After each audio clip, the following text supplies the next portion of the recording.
En el siguiente video quiero que veas un ejemplo de cómo en algunas tablas se puede dar algo que se conoce como asociación recursiva o relación recursiva.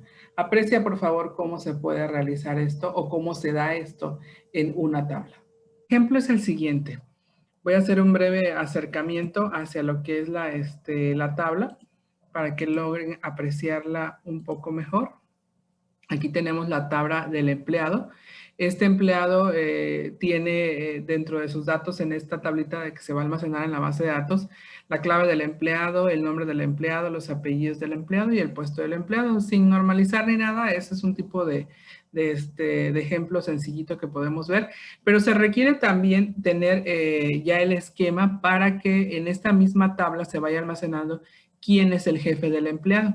Y aquí es donde tenemos precisamente la asociación recursiva o la relación recursiva entre la misma tabla. Entonces tenemos lo siguiente, tenemos que agregar un campo más que indique quién es el jefe de este empleado, tomando como base que el jefe pues también es un empleado.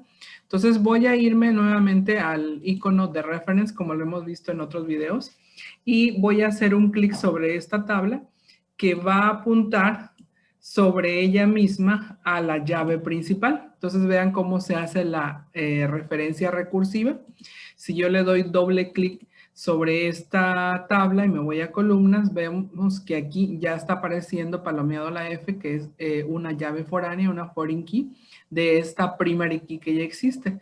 Entonces simplemente voy a entrar y voy a hacer un renombramiento de este campo, de esta columna.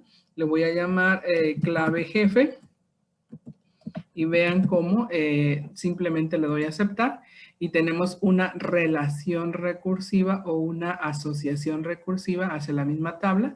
La clave jefe es la misma clave empleado dentro de la tabla, nada más que una queda como llave foránea y la otra como llave primaria.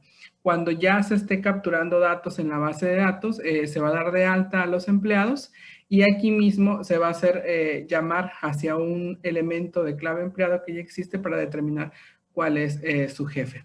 Entonces, tomando como base que todos los empleados tienen un jefe, entonces ahí debe de aparecer referenciado. También quiero que vean, Power Designer es un software que nos ayuda en muchos sentidos. Si yo le doy doble clic sobre la tabla, ahí trae un tab que se llama Preview, que nos deja un poco más claro en código SQL o en lenguaje SQL cómo se está generando la tabla. Miren, aquí se ve cómo se generó la tabla, pero lo que quiero que vean es cómo precisamente la llave foránea clave jefe en este apartadito que está como llave foránea hace referencia a la llave primaria clave empleado de esta misma tabla empleados. Entonces vemos que es exactamente el mismo campo renombrado, nada más que está como llave foránea a esa llave primaria. Muy bien, espero que les haya quedado claro ese tipo de relaciones que se puede dar en algunas tablas. Son relaciones especiales, recursivas. Puede ser también como el caso de tener un árbol genealógico donde necesitemos saber cómo se llaman las personas, pero también referenciar quién es el papá o la mamá de esa persona o el abuelo de esa persona, pero que al final de cuentas siguen siendo personas. Entonces, hay tablas especiales que necesitan precisamente estas asociaciones recursivas y se pueden dar de esta forma. Nos vemos en el siguiente video.